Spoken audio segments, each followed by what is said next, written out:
everyone. So, in the previous topic, we have discussed multiplying more than one digit multiplicand by one digit multiplier. So, as you can see in our topic this morning, we are going to multiply more than one digit multiplicand by more than one digit multiplier. So, as you can see in our two given examples, on the first given example, we have two-digit multiplier, while on the second example that we are going to solve later on, we have three-digit multiplier.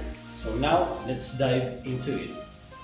So, same thing with how we solve the first digit, the number with first digit multiplier. We need to write this first in vertical form. So we have 624 times 72. As you can see here, the ones digits were aligned and the tens digits were also aligned. So, take a look at the given number. Which do you think is the number that we need to solve first? Okay, that's good. So, it is the 2 or the ones digit of the multiplier that we need to solve first, or we need to multiply first to all the digits of the multiplicand. So let us focus first on this first number, or the number 2. So 2 should be multiplied first by 4. So 2 times 4 is equal to 8. So as you can see, this is just a one digit, so we need to write it here at the bottom. Now, we are done with 2 times 4.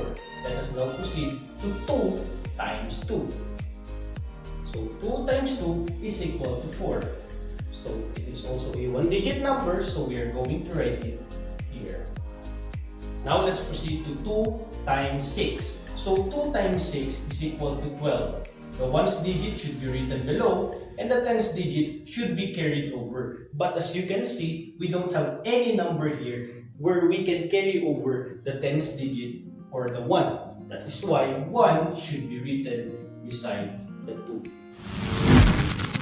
So now, as you can see, we have already multiplied the 2 to all the digits of the multiplicand. And of course, we multiplied it at the starting from the very end or at the rightmost digit. Again, so multiplying 2 times 4 is 8, 2 times 2 is 4, 2 times 6 is 12, and since we do not have any number here to carry over the 1, then we bring down the 1 also. So now, we are not yet done. As you can see, we are already done with the 2. But we are not yet done with our second multiplier. Now, before solving this, or before finding the product of 7 times all the digit of the multiplicand, what we need to do is to write 0 first at the bottom. Again, before we start multiplying the second multiplier or the multiplier at the tens digit, we need to write first 0 at the bottom. Okay? Again, this is the tens digit, and 10 has 1 0, so we write here the 0 at the rightmost part before we start writing the answers for 7 times the digits. Okay, so now we can start. Same process, 7 times 4 is equal to 28. So 8 as ones digit should be written below, and 2 as the tens digit should be carried over to the next number that we need to multiply. Again, 7 times 4 is 28, so 8 should be bring down, and 2 should be carried over. Next, 7 times 2 is equal to 14. And we need to add, of course, the carryover. So 7 times 4 is 14. 7 times 2 is 14. Plus the 2 is equal to 16. We need to bring down the ones digit and carry over the tens digit. Next, 7 times 6 is equal to 42. Adding the carryover, 42 plus 1 is equal to 43. Okay, so why did we write here the 43? So we need to bring down the 3 and we need to carry over the 4. But since we do not have any number here to carry over the 4, therefore we need to write the 4 also below. Now, are we done solving or finding the product this is not yet the product of 624 times 72. Okay? So now, what we need to do is to combine the products of these two multipliers. So now, adding this, we have 8 plus 0 is equal to 8. 4 plus 8 is equal to 12. Bring down the 2, then carry over the 1. So 1 plus 2 is equal to 3, plus 6 is equal to 9. 1 plus 3 is equal to 4. And since 4 has no line number at the top, therefore 4 should be bring down or brought down. Therefore, 624 times 72 is equal to 44,928. This will be the product of these two numbers. So 624 times 72 is equal to 44,928. Now, let us proceed to our second example. So, like what we did on our first example, the first thing we need to do is to write this in vertical form, wherein all the numbers with the same place value are aligned. So we have the ones digits, the tens digits, and the hundreds digits. Okay, so that's the first thing we need to do. Write first the numbers in vertical form. And again, let me clarify something and let me emphasize something. In order for you to solve this correctly and effectively, look at how we solve the numbers. The numbers are aligned. Okay, so remember that. That's at the starting from the rightmost numbers, the numbers should be aligned so that you will not get confused. After getting the products, you will not get confused on what numbers you are going to add. Okay, so now let's go back to our second example. We have 415 times 593. So the first thing we need to do is to use the first multiplier or the multiplier at the ones digit. Okay, so 1 has no 0, therefore we do not need to write 0 here first. We are still at the ones digit. So the 3 should be multiplied by 5, by 1, and by 4.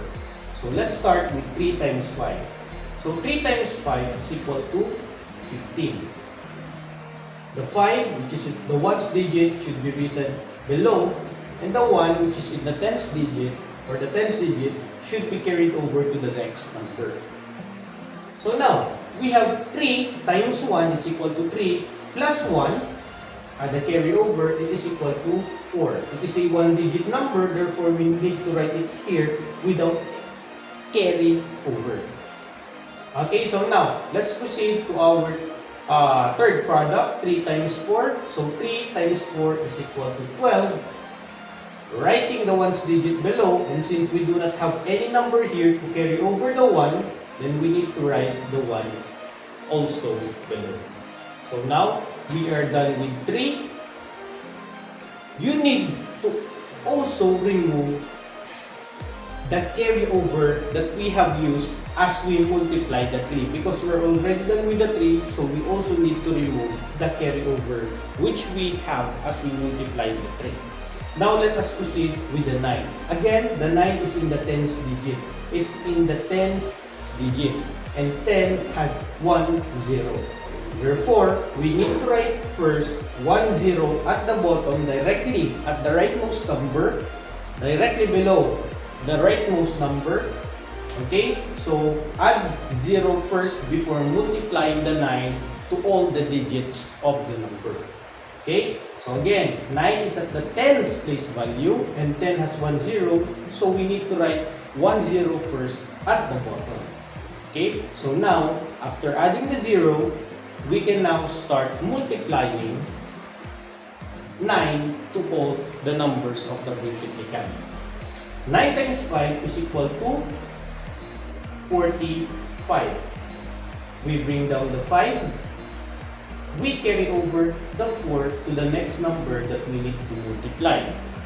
So now we have 9 times 1 is equal to 9, plus 4 is equal to 13. 13 should be written below, and 1 should be carried over to the next number that we need to multiply. 9 times 4 is equal to 36, plus 1 is equal to 37. So 7 as the ones place value should be written below. And 3, since we do not have any number here to carry over the 3, therefore 3 should be written below also. Look at the numbers. We align all the numbers so that later on, when we are on the final step, which is adding all the products, we will not get confused on which numbers to add. So now, we are already done with 9. And all the carryover as we multiply the 9 should also be removed or must also be removed. So again, we remove the 9. We also remove the carryover multiplying 9. Now, we are going to multiply our last digit, which is in the hundreds place. It is in the hundreds place value. And as you can see, hundreds has 2 zeros. Therefore, before multiplying 5 for the hundreds place to all the numbers, we need to add first 2 zeros. Again, we are now going to multiply the 5 which is in the hundreds place. That's ones, tens, hundreds. So it is in the hundreds place and the 100 has 2 zeros. So what we need to do first is to write 2 zeros directly at the bottom from the rightmost digit of the numbers that we are solving. So after adding the 2 zeros, we can now proceed to multiplying the hundreds place to all the digits of the multiplicand with using also the same steps that we have used in multiplying the previous digits. So now we start with 5 times 5. It's equal to 25. 5 should be written below, and the 2 should be carried over to the next digit that we need to multiply. Next is 5 times 1. 5 times 1 is equal to 5, plus the 2, it's equal to 7. And 7 is a one-digit number, therefore we need to write it here without any carryover. And the last number that we need to multiply is 5 times the 4. So we are now in the 5 times 4. 5 times 4 is equal to 20 without any carryover. So it is equal to 20. The 0 should be written below. And of course the 2, since we do not have any number here to carry over the 2, we also need to write the 2 below. Okay? So now, we are already done multiplying all the multipliers to our multiplicand. We are already done.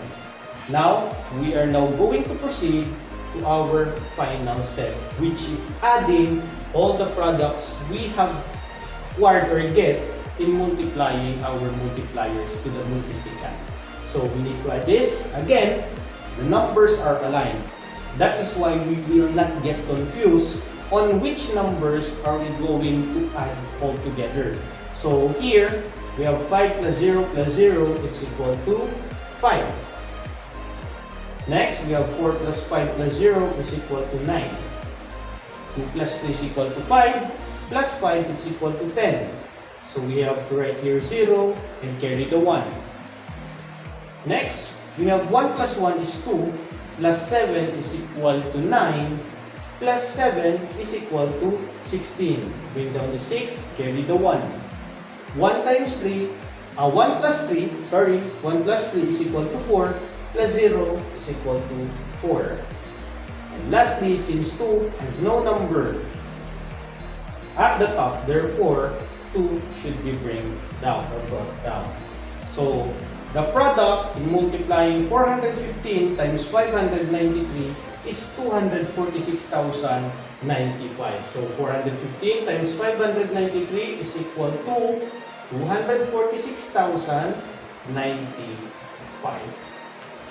So again, the skill that you need to use in order to solve this correctly are the skip counting and of course the steps that I have told you. Now, the special reminder or most important reminder that I want to tell you is that to always take note of this. Okay? When we are at the tens digit or tens digit multiplier, we need to add 1 0 first before multiplying it to all the numbers of the multiplicand.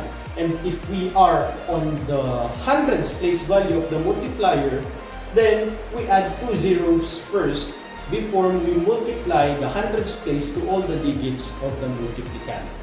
And be careful in multiplying. That is why it is important that you master or memorize the skip counting techniques. So that's all for today. Thank you for watching.